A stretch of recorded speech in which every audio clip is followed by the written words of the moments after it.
Et si on venait de Mars? C'est une question un peu folle, je sais, mais elle est peut-être plus sérieuse qu'on ne le pense. Et si la réponse à l'une des plus grandes énigmes de l'humanité se trouvait à des millions de kilomètres d'ici? Imaginez un peu, l'indice clé de nos origines, de notre existence même pourrait être piégé à l'intérieur d'un simple caillou. Un caillou qui attend, là, maintenant, sur la surface rouge de Mars. Le hic, c'est que la mission qui devait nous ramener ce précieux caillou vient de tomber à l'eau. Alors que s'est-il passé exactement et pourquoi cette roche est-elle si capitale? On va décortiquer tout ça ensemble. Pour tout comprendre, il faut revenir au début de cette histoire. Une mission spatiale incroyable, une collaboration internationale, qui est aujourd'hui à l'arrêt, laissant un trésor scientifique potentiellement hors de notre portée. Le nom de cette mission, c'était Mars Sample Return. L'idée était à la fois simple et complètement folle. Aller chercher les échantillons prélevés par le rover Perseverance et les ramener sur Terre. Et parmi eux, il y avait un échantillon en particulier, une roche nommée Saphir Canyon, qui fait rêver tous les scientifiques. Sauf que le budget a littéralement explosé, les délais se sont allongés et puis, patatras, le couperet est tombé. Mission annulée. Et avec elle, c'est une porte vers nos origines qui vient de claquer. D'accord, mais pourquoi Mars au juste? Pourquoi chercher si loin? Eh bien, pour comprendre, il faut d'abord regarder ce qui s'est passé chez nous, sur Terre. Parce qu'il y a un petit problème dans le calendrier, un vrai casse-tête qui donne des insomnies aux biologistes. Voilà le souci. La Terre se forme et quasi immédiatement, boum, elle se prend un impact cataclysmique qui la transforme en un océan de lave, l'enfer littéralement. Et pourtant, à peine 300 millions d'années plus tard, ce qui est un clin d'œil à l'échelle cosmique, la vie est déjà là. Pas juste des petites molécules, non, on parle de Lucas, notre ancêtre commun à tous. Franchement, c'est presque trop rapide. Comment la vie a-t-elle pu démarrer si vite dans un tel chaos? Il faut vraiment s'imaginer ce que c'était la Terre à ses débuts. Son nom géologique, c'est l'Adéen, ça vient d'Hadès, les enfers grecs.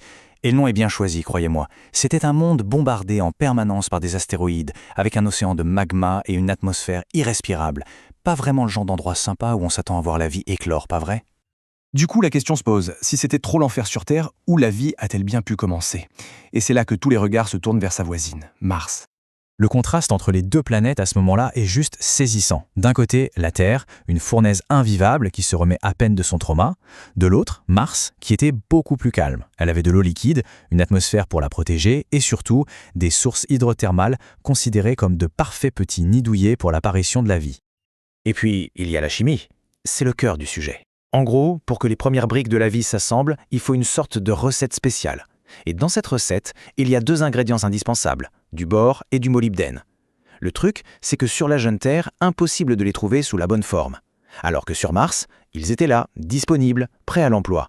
Disons que la cuisine était bien mieux équipée sur Mars pour préparer la soupe de la vie. D'accord, admettons. La vie est née sur Mars. Ça soulève une autre question, énorme. Mais comment est-ce qu'elle a fait le voyage jusqu'à nous? Eh bien, la science a une théorie pour ça, et elle est assez spectaculaire. Ça s'appelle la panspermie balistique. L'idée, c'est que la vie aurait voyagé entre les planètes à bord de météorites. Des microbes en mode passager clandestin faisant du stop à travers le vide glacial de l'espace. Le scénario est assez simple à imaginer. Un gros astéroïde percute Mars. L'impact est si violent qu'il arrache des morceaux de la planète et les catapulte dans l'espace. Certains de ces rochers, avec des microbes bien cachés à l'intérieur, dérivent pendant des milliers d'années, jusqu'à ce que, par un heureux hasard, l'un d'eux finisse sa course sur Terre. Et ce qui est fou, c'est que des expériences ont montré que certains microbes pourraient tout à fait survivre à un tel voyage. Bon, tout ça, c'est une très belle théorie. Mais sans la moindre preuve, ça reste de la science-fiction. Sauf que, il y a une preuve potentielle, un indice majeur. Et c'est là qu'on retourne sur Mars, pour voir ce que le rover Perseverance a déniché. Voici la star du moment, la roche Cheyava Falls. Ce qui a tout de suite sauté aux yeux des scientifiques, ce sont ces drôles de motifs, des sortes de taches de léopard. On n'avait jamais vu ça sur Mars. Par contre, sur Terre, ça ressemble comme deux gouttes d'eau à des roches très anciennes qui ont été façonnées par des colonies de microbes. Et c'est un morceau de cette roche qui est devenu notre fameux échantillon Saphir Canyon. L'analyse de cette roche a été une véritable petite bombe. À l'intérieur, les instruments ont détecté un duo de minéraux bien particuliers, la vivianite et la gréégite. Alors ces noms ne disent peut-être pas grand-chose, mais il faut comprendre une chose. Sur Terre, quand on trouve ces deux-là ensemble, c'est quasiment une preuve d'une ancienne activité biologique. C'est comme la signature chimique laissée par des bactéries. Alors, Attention, on n'a pas trouvé de fossile de petit homme vert, hein. Le terme scientifique exact, c'est une biosignature potentielle.